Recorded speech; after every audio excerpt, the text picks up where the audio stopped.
തിരുവനന്തപുരം നഗരത്തിലെ ഏറ്റവും പ്രധാനപ്പെട്ട ജലസംഭരണിയായിട്ടുള്ള ആക്കുളം എന്ന കായലിൻ്റെ ഒരു ഭാഗത്താണ് എന്ന് പറഞ്ഞാൽ എനിക്ക് ഉറപ്പാണ് നിങ്ങൾ ഒരാൾ പോലും അത് വിശ്വസിക്കില്ല. ഒരാൾ പോലും അത് വിശ്വസിക്കും എന്നെനിക്ക് തോന്നുന്നില്ല. കാരണം ഇത് കായലാണ് എന്ന ആളുകളെ പറഞ്ഞ് ബോധ്യപ്പെടുത്തണമെങ്കിൽ അതൊരു വലിയ പണിയായിരിക്കും എന്നാണ് എനിക്ക് തോന്നുന്നത്.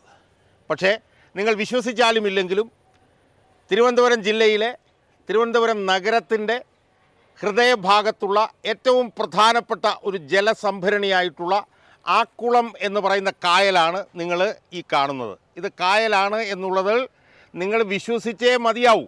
കാരണം ഇതൊരു കായലാണ് എന്നുള്ളതാണ്. പക്ഷേ ഈ കായലിൻ്റെ ഇന്നത്തെ അവസ്ഥ എന്താണ് എന്നുള്ളത് നിങ്ങൾ ഒന്ന് പരതി നോക്കുക. ഞാൻ അതിൻ്റെ വിശദാംശങ്ങളിലേക്ക് വരാം. ഇപ്പോൾ ഞാൻ ഈ നിൽക്കുന്നത് തന്നെ ഒരു ബോട്ട് ജെട്ടിക്കടുത്താണ്. ഇതൊരു ബോട്ട് ജെട്ടിയാണ് നിങ്ങൾ ഈ കാണുന്നത്. ഇത് ബോട്ട് ജെട്ടിയാണ് എന്ന് ഞാൻ പറയുമ്പോൾ ഇത് ബോട്ട് ജെട്ടിയാണ് എന്ന് നിങ്ങൾ വിശ്വസിക്കുക എന്നുള്ളതല്ലാതെ അതിനകത്ത് വേറൊരു വഴിയുമില്ല. പക്ഷേ എന്നെ സംബന്ധിച്ചിടത്തോളം ഞാൻ ഇവിടെ അടുത്താണ് താമസിക്കുന്നത്. ഏതാണ്ട് ഒരു 1.5-2 വർഷങ്ങൾക്ക് മുമ്പ് ഈ ബോട്ട് ജെട്ടിയിൽ കൂടെ വന്ന് ഈ ബോട്ടിൽ കയറി കുറേ ബോട്ടുകൾ അവിടെ പിന്നെ ഇട്ടിട്ടുണ്ട്. അതുപോലുള്ള ബോട്ടുകൾ, അതിനേക്കാളൊക്കെ വലിയ ബോട്ടുകളിൽ കയറി ഇവിടുന്ന് വേളി വരെ യാത്ര ചെയ്തത് എനിക്കിപ്പോഴും നല്ല ഓർമ്മയിലുണ്ട്. എന്നാൽ ഇന്നത്തെ ഈ ആക്കുളത്തെ കായലിൻ്റെ അവസ്ഥ നിങ്ങൾ ഈ കാണുന്നതാണ്. ഇതിൻ്റെ കണക്ക് ഞാനൊന്ന് പറഞ്ഞുതരാം.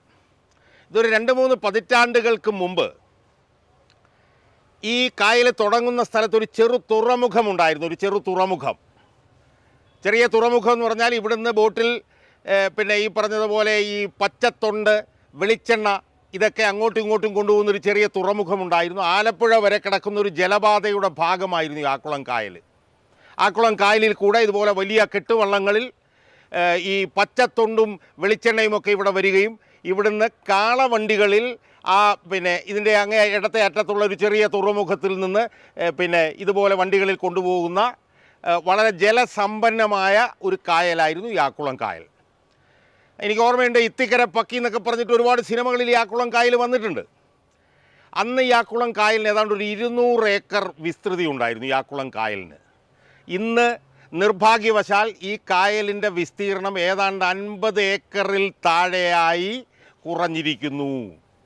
ഈ ആക്കുളം കായൽ ആ കായലിൻ്റെ എല്ലാ ഭാഗങ്ങളിൽ നിന്നും അതിഭീകരമായി കയ്യേറ്റം ചെയ്യപ്പെട്ടുകൊണ്ടിരിക്കുകയാണ്. അതിഭീകരമായിട്ടുള്ള കയ്യേറ്റം. ഈ കായൽ തുടങ്ങുന്നതിൻ്റെ ഇടതുഭാഗത്തായി നിങ്ങൾക്കങ്ങ് ദൂരത്ത് അങ്ങനെ വളരെ നീളമുള്ള ഒരു മതിൽ കാണാം.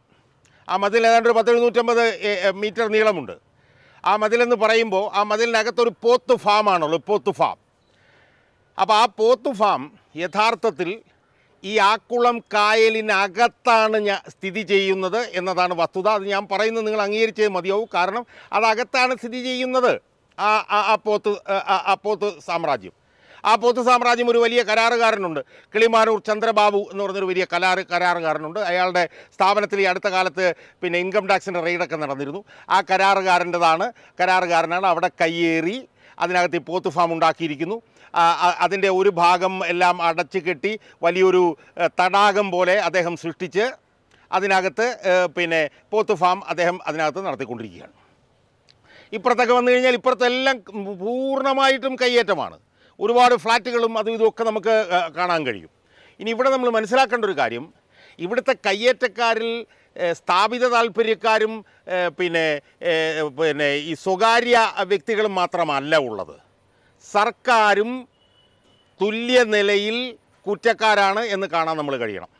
ഇപ്പം ഞാൻ നിൽക്കുന്നത് ഒരു കലിങ്ങിൻ്റെ മുകളിലാണ്.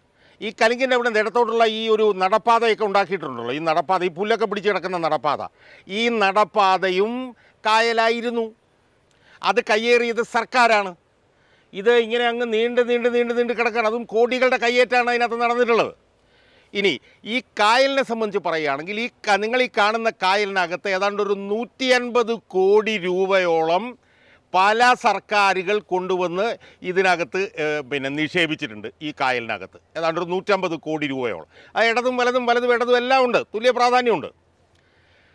അപ്പം അതാണ് അതിനകത്ത് സംഭവിച്ചിട്ടുള്ളത്. ഇനി നിങ്ങൾ പുറമേ ഈ കായലിലെ ജലം വളരെ ശാന്തമാണെങ്കിലും ഈ കായലിൻ്റെ അടിത്തട്ടിലേക്ക് ഇതിന് ചുറ്റുവട്ടത്തുള്ള പല പഞ്ചനക്ഷത്ര ആശുപത്രികളിൽ നിന്ന് ഈ ആശുപത്രി മാലിന്യം വൻതോതിൽ ഈ വെള്ളത്തിൻ്റെ അടിയിലേക്ക് പമ്പ് ചെയ്തുകൊണ്ടിരിക്കുകയാണ്. അപ്പോൾ ഈ വെള്ളത്തിൻ്റെ അടിഭാഗം മുഴുവൻ നിറഞ്ഞ് കുതിരുന്നത് ആശുപത്രി മാലിന്യങ്ങൾ കൊണ്ടാണ്.